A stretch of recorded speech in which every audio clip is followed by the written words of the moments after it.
Amina जानवरों से गहरी मोहब्बत करती थी, ख़ास तौर पर परिंदों से।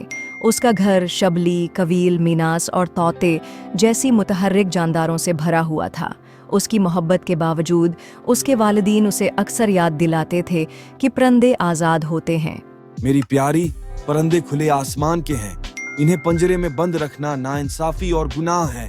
लेकिन बाप, मैं उनका बहुत ख्याल रखती हूँ। मैं उन्हें बेहतरीन फल खिलाती हूँ और उनके पंजरों को सर्दियों में एक छोटे बल्ब से गर्म रखती हूँ। यकीनन वो यहाँ जंगल की निस्बत ज्यादा खुश हैं।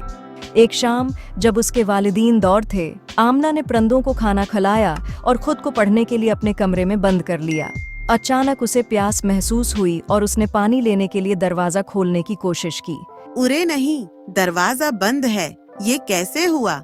अगर इस आरामदा कमरे मेरे लिए थोड़े वक्त के लिए बंद रहना इतना नाकाबिल बर्दाश्त महसूस हो रहा है, तो मेरे परिंदों को हर वक्त पंजरे में बंद रहना कैसा लगता होगा? इन्हें आजादाना तौर पर उड़ने, आसमानों में उड़ान भरने और अपने रियूर के साथ दोबारा मिलने की इजाजत होनी चाहिए। मैं कितनी खुदगर्ज हूँ, अपनी खुशी के लिए उन्हें कैद करके रखती हूँ।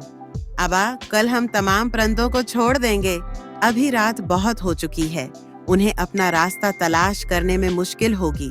सुबह मैं उन्हें अच्छी तरह खाना खिलाऊंगी, अलविदा कहूँ और उन्हें आजाद करूंगी। अगली सुबह आमना ने अपना वादा निभाया। उसने अपने परिंदों को एक आखिरी बार खिलाया, उसे दिल्ली अलविदा कहा और पंजरे खोले। एक एक करके वो खुले आसमान पर उड़ गए। उनकी चहचहाहट आज़ादी से गूंज रही थी। अमीना, तुम वाकई इन परिंदों से मोहब्बत करती हो और अब वो आपको आजादी का तहफा देने पर और भी ज्यादा प्यार करेंगे। इस दिन आमीना ने एक कीमती सबक सीखा। सच्ची मोहब्बत छोड़ने के बारे में है, न कि थामे रहने के बारे में। आज़ादी एक हक है, न सिर्फ इंसानों के लिए बल्कि हर जानदार के लिए। अखलाकी सबक, सच्ची मोहब्बत बेलौस होती है। आज़ादी सबसे बड़ा तहफ़ा है जो आप दे सकते हैं।